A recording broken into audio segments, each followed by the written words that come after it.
Finally Narendra Modi ಅವರಿಗೆ accept ಮಾಡ್ಬಿಟ್ಟಿದ್ದಾರೆ ಈ ಯುದ್ಧದಿಂದ ನಮ್ಮ ಭಾರತ ದೇಶಕ್ಕೆ ಜಾಸ್ತಿ ತೊಂದರೆ ಆಗುತ್ತೆ ಅಂತ. भारत के सामने भी इस युद्ध ने अप्रत्याशित चुनौतियां खड़ी कर दी हैं।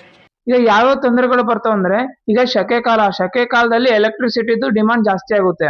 75% ಎಲೆಕ್ಟ್ರಿಸಿಟಿ ಕಲ್ಲಿದ್ದಲಿಂದ ಪ್ರೊಡ್ಯೂಸ್ ಆಗುತ್ತೆ.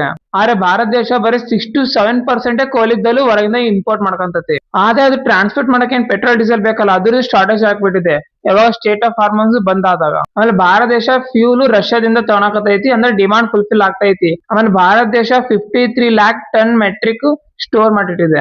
ಆದ್ರೆ ಮೇನ್ ಪ್ರಾಬ್ಲಮ್ ಬರೋದು LPG ದು. ಅದ್ರದ್ದು ನಮ್ಮ ಹತ್ರ ರಿಸರ್ವ್ ಇಲ್ಲ, ಮತ್ತೆ ನಾವು ಬರೀ ಇಂಡಿಯಾದಲ್ಲಿ ಪ್ರೊಡ್ಯೂಸ್ ಮಾಡೋದೇ 40%. ನಾವು 60% ಇಂಪೋರ್ಟ್ ಮಾಡ್ಕೊಂತಿದ್ವಿ ಸ್ಟೇಟ್ ಆಫ್ ಹಾರ್ಮೋನ್ಸ್ ಇಂದ. ಆದ್ರೆ ಭಾರತ ದೇಶ ಅಮೆರಿಕ ಮತ್ತೆ ಅರ್ಜೆಂಟೀನಾದಿಂದ ಇಂಪೋರ್ಟ್ ಮಾಡ್ಕೊಳಕತೈತಿ. ಆದ್ರೆ ಆ root state of hormones compare ಮಾಡಿದ್ರೆ ಜಾಸ್ತಿ ಲಾಂಗ್ ಇದೆ. ಆದ್ರೆ ಇಲ್ಲಿ ಮೇನ್ ಪಾಯಿಂಟ್ ಏನಂದ್ರೆ ಫರ್ಟಿಲೈಸರ್ ಏನಿದೆಲ್ಲ ಅದು ನಾವು ಮಿಡಲ್ ಈಸ್ಟ್ ಇಂದ ಇಂಪೋರ್ಟ್ ಮಾಡ್ಕೊಂತೀವಿ. ಅಂದ್ರೆ ಈಗ ಫರ್ಟಿಲೈಸರ್ಸ್ ಪ್ರೈಸ್ ಜಾಸ್ತಿ ಆಯ್ತು ಅಂದ್ರೆ ಊಟದ ಪ್ರೈಸ್ ಜಾಸ್ತಿ ಆಗುತ್ತೆ. ಆಮೇಲೆ ಭಾರತ ದೇಶಕ್ಕೆ ಒಂದ್ ಜಾಗದಿಂದ ಇನ್ನೊಂದ್ ಜಾಗ ಹೋಗೋ ಟ್ರಾನ್ಸ್ಪೋರ್ಟ್ ಆಗುತ್ತೆ, ಮತ್ತೆ ಅಲ್ಲೂ ಫ್ಯೂಲ್ ಪ್ರೈಸ್ ಜಾಸ್ತಿ ಆಗುತ್ತೆ.